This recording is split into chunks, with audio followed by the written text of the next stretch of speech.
Welcome to Life Expansion After 50 podcast. Today's episode, we'll be going through the 7 fitness areas framework once again, just to set the stage as we're going through the cognitive biases, and I'm going to map some of these to each of the 7 fitness areas. So just want to go through that framework once again. So as I've said before, the framework is set up so we have mental, physical, and spiritual on the left side, and relationship, professional, and financial on the right side, and emotions is in the middle. And as we move from the left side to the right side, we move from the things that we control into emotions, which can actually act as a plus factor or a takeaway factor, depending on how we're modulating our emotions, and then to the right side, where those things tend to be in the control of others, at least partially. So my objective with the 7 fitness areas is to have a repeatable track to run on, and so that you can repeat it over and over. And once you migrate from a have, do, be, or a do, have, be framework into a be, do, have, you'll notice that the be, do, have just happens again and again. There's more and more and more levels, but they become easier, and there's a lot less drama than on the first time as we make the major shift. Now, the 7 fitness areas are not what you would think. In each of the areas, I talk about a different aspect of it. While there may be some correlations, the focus is on the internal environment that we're creating in that area. And the internal environment has to do with neuroplasticity, epigenetics, coherence, and even the heart-mind, as well as emotional intelligence. Now, an example, just to make the point, is that some people will draw conclusions between how folks manage their relationships and the incidence of contracting cancer. Or perhaps people will draw relationships between stress and the self-talk. So let's start with the mental area. The mental area is the command center. Epigenetics, unconscious interference, mindset, and more are all under the domain of the mental area, or should be. And so we begin there. Again, it's in our control. The objective is to take control of the powerful present moment. In the process, we take back some of our day from the unconscious and get the automaticity working for us. The physical area. The physical area is so much more important than people think. It's the basis for brain function, given that the brain uses 20% of our total daily metabolism.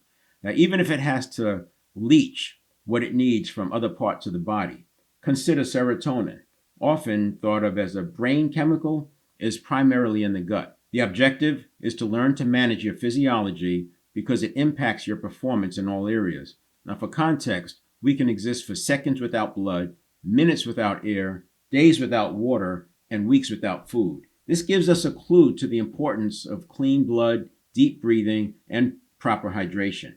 Most people know nutrition is important, but to know and not do doesn't get us much more than not knowing. The spiritual area. This area is not in the sense of religion or spirituality. It's from the internal sense, being aware of what you're doing and the results that you're getting. Then using awareness to select the best strategy and tactics for the desired outcome in that situation. Consider how many feats martial arts masters can perform because of their internal strength. The objective in this area is when you fully understand the spiritual area and your ability to be aware, and your ability to be aware that you're aware, you'll start to see the value of meditation and why the soundbite, "I have so much to do today, I better meditate twice as long," is more relevant than you might think. The spiritual area enables us to harness and direct our energy. This prepares us for the next area, which amounts to energy and motion. The emotional area, from the nocebo version first, the 3 areas above are in our control.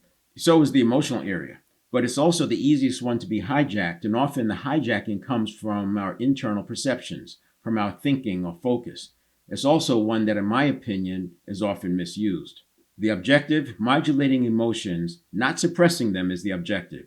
The emotional area is the gateway to what you desire in your life, and if you're not able to modulate your energy in motion, you may find yourself sabotaging the things that are most important to you.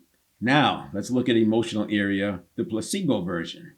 Keep in mind the placebo gets us benefits from inert pills, and the nocebo can create illnesses from an inert pill. So the placebo version. As much as the emotional area can be a gateway to the right side of the framework, it is even more power as an enabler. Emotions open the door to quantum results. Emotion is energy in motion, and the field of infinite possibility is energy. The objective here, turn your vision into feeling, not the thing you will achieve when you reach the goal, but the life you'll be living as a result of achieving the goal. Find the emotional juice that correlates with the accomplishment. Where will you go? What will you do? Who will you do it with? How will you celebrate daily? Learn to lean into that emotion, and that's where your power comes to get your day-to-day work done. The relationship area. Everything we want is at least partially controlled by someone else. So the relationship area is important. The second thing is our purpose invariably involves serving some version of humanity. The objective here, it starts with having a good relationship with ourselves and involves managing the first four areas in a way that relationships also serve us rather than becoming barriers. Just think how many organizations suffer from problem relationships between coworkers or bosses, or maybe it's just communication issues. And that leads us to the professional area. The professional area is the vehicle for our purpose to serve the intended audience, regardless of whether we are choosing to work on someone else's vision or decide to be an entrepreneur or solopreneur or maybe even a nonprofit. You at least need basic skills in the professional area to move the action forward. The objective here, once you know your purpose and your passion, the next step is to map these to the service you want to provide. Simply doing what you love is not enough because you'll stumble and getting back up can be hard. Now, having a purpose that is greater than yourself goes a long way to making it all worth it. And then finally, we have the financial area. This is so broad that there's already so much written about it. Here I introduce ways to strengthen your balance sheet in your life and your organization. Strong balance sheets enable options. I like to think of the balance sheet as a sort of energy. The objective, there are many ways to approach financial fitness, from redefining what it means to be financially independent or designing a life in which you can navigate without ever having to worry about money, or what you'll do with your legacy and beyond. By the time you effectively work through the other areas, you'll have the perspective to redefine this area for yourself to control your destiny. Now, this is as succinct as I can get it right now. I've literally written entire chapters, 15,000 words and more, on each of the different areas. I'll continue to refine it. What I like about it is that no matter where a person is, it grows with them. It meets you where you are and grows with you. For those people already living through a be, do, have paradigm, you already know that there's still level after level that you'll encounter. There's a lot less stress and drama moving up from level to level once you're in that be, do, have, of course, than it is from that making that major shift from a have, do, be.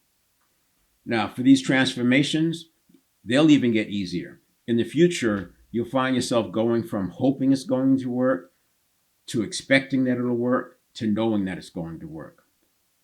As far as how long the journey takes, 6 months is safe. I've seen the on-ramp be completed in a month when a person's already living through a be, do, have. And I think there's obviously some motivation in terms of what the purpose or the vision is. For others, especially some A-type people, it can take longer, not always, but because they're so used to relying on concrete tools and resources and have locked into them, locked into a do, have, be existence, making the shift a little bit harder. I'll leave it there. If you want to get more content like this and you're a leader or business owner expecting to make a pivot or transformation, I invite you to join my private Facebook group, Neurochange Habits for Leaders and Entrepreneurs. You can access the invitation at neurochangeinnovations.com/leadersgroup or find the link in the podcast description. And we'll see you on the other side.